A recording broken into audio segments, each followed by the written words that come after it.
एकादशी का हिंदू धर्म में बहुत अधिक महत्व माना गया है।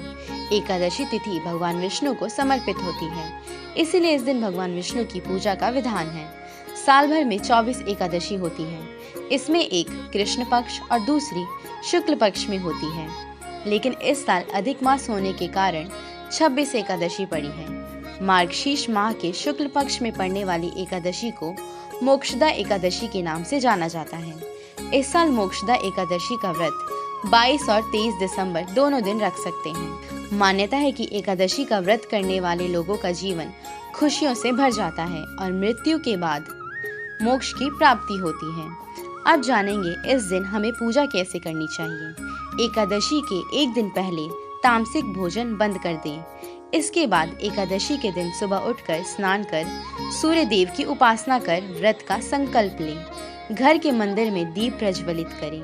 वहीं संध्या के समय पीला वस्त्र पहनकर भगवान विष्णु के सामने पीला पुष्प, पीला फल, धूप, दीप आदि से पूजन करें।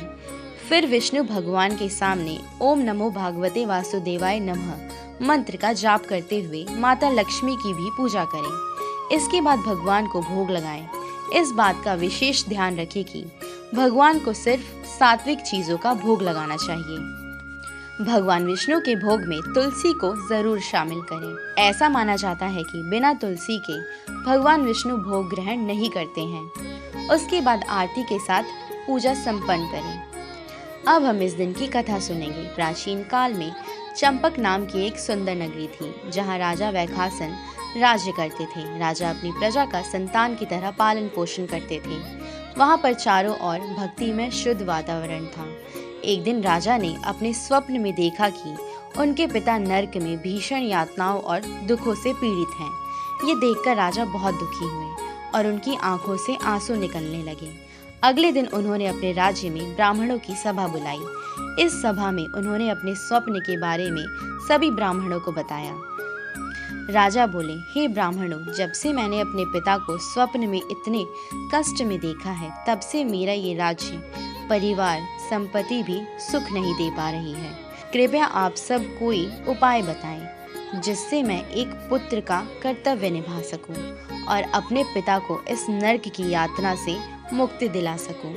राजा की सारी बात सुनकर ब्राह्मणों ने राजा को सुझाव देते हुए कहा कि हे राजन, आपके राज्य में ही पर्वतीय जंगलों में महान ऋषि पर्वत मुनि का आश्रम है। ये ऋषि त्रिकालदर्शी हैं। आप उनकी शरण में जाइए, वे आपको सही मार्गदर्शन देंगे। ब्राह्मणों की बात सुनकर राजा उसी समय वर्त मुनि के आश्रम की ओर चल दिए। आश्रम में पहुंचकर राजा ने देखा अनेक ऋषि यज्ञ करते हुए वैदिक मंत्रों का उच्चारण कर रहे हैं। उन सब के बीच बैठे पर्वत मुनि ब्रह्मा जी की तरह तेजस्वी तेजवान दिख रहे हैं। राजा ने पर्वत मुनि को प्रणाम किया। फिर राजा ने अपने आने का उद्देश्य बताया। तब महान ऋषि पर्वत मुनि ने अपने नेत्र बंद किए और ध्यान अवस्था में चले गए। कुछ समय बाद अपने नेत्र खोलकर पर्वत मुनि ने राजा से कहा, हे राजन, आपके पिता अपने पूर्व जन्मों के कुछ पापों के कारण नरक की यातना भुगत रहे हैं।